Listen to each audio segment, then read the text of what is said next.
Welcome back. You're watching Young Turks. I'm at the third edition of the Angel Summit in Mumbai. Now, according to an annual survey by Grant Thornton in 2016, almost a third of businesses have no women in leadership roles.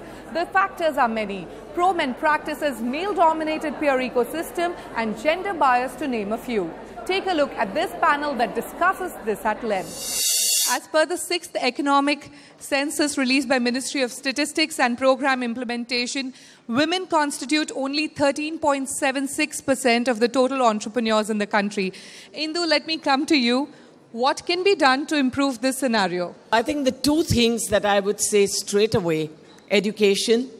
Let's give them all an opportunity that even entrepreneurship is as important as getting a job.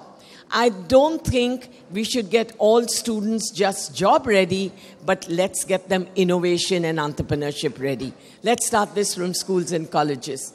And a second thing, let's have more mentors come in and talk to women, because I can tell you that when I see the dean's list, I see the top 10, 9, sometimes 10 are all girls. But where are they at the workplace? Yes. Revati, coming to you, you launched Asia's first ever taxi service, 4She, in 2007. Then you further built on 4She and Veera. You've trained more than 1,000 girls. You've trained them to take up a profession of women cab drivers that was completely unheard of. And you actually did this by driving yourself on the streets of Mumbai for about 10 months. How did you manage to break this stereotype? What made you start up? For me, actually, it was a need. I didn't have a job, lowest phase of life. So I had to do something which gave me some money back home to bring up my family. So clearly, with a master's degree in hand in economics, I couldn't get a job. So the only thing that I could do was actually use a skill which I had, because I'm a rally driver. Okay. And I thought I should, and I also dropped all my drunken friends back home.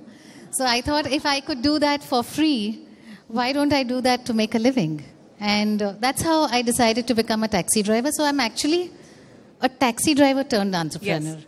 And to just add a bit to that right now, there's something I'm going to do amazing now. 2007 to 2017, after a decade, I drove 10 years back. Yeah. I'm getting back to driving a cab. Wow. Every Sunday from July onwards, I'm going to be driving an Uber. And I'm driving a BMW this time. Also, so all you guys, watch out for her Twitter handle. You might have Revati driving you back home.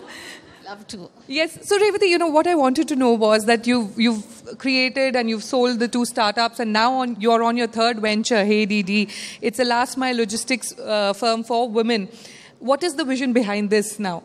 I'm creating a logistics platform to create about 100,000 women in the next 5 years to just go and do deliveries back home. So we call them Hey Didi, HEYDEEDEE.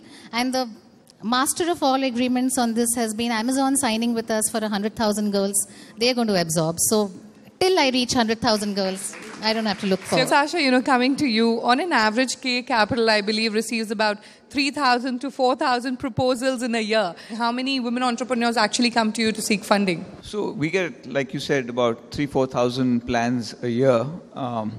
We haven't really done the math on how many are women, but I can obviously say that year on year, we've been doing this for about 15 years. The percentage of women has been increasing. When we did some math on our first fund, we realized that we've done only 2 companies with women entrepreneurs.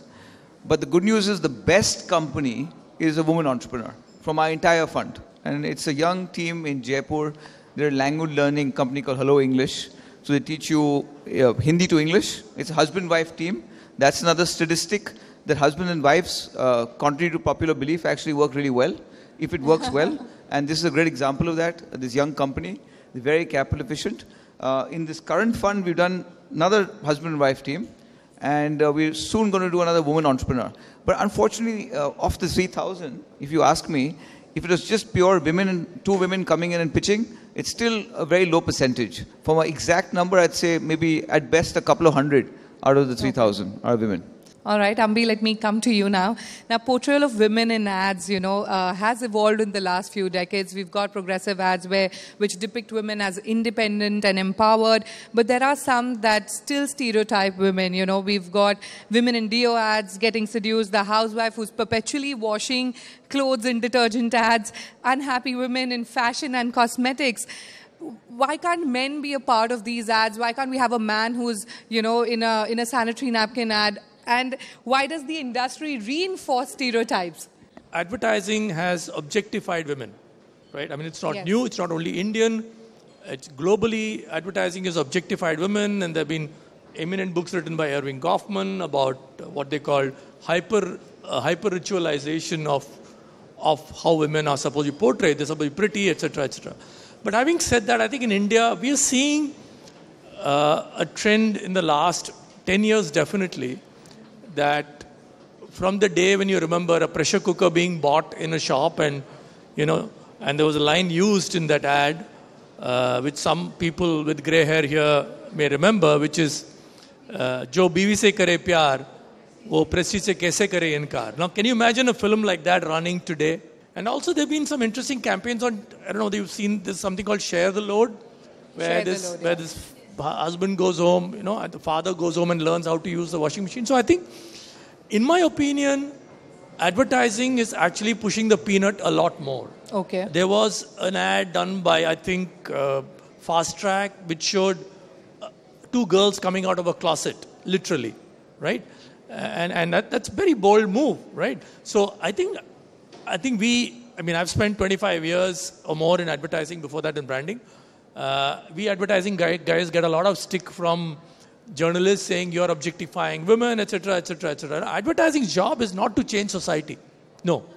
Our job is to reflect society and maybe push it a little bit. But that's what my point is. If society is changing, why are we still having women objectified in ads? Like you said. No, okay. So here's the answer. Simple answer is society is changing. Okay. And I think advertising is changing at a faster pace. On that note, it's time for a short break. But when we return, 10 women-led startups battle it out at the Angel Summit Startup Pitch.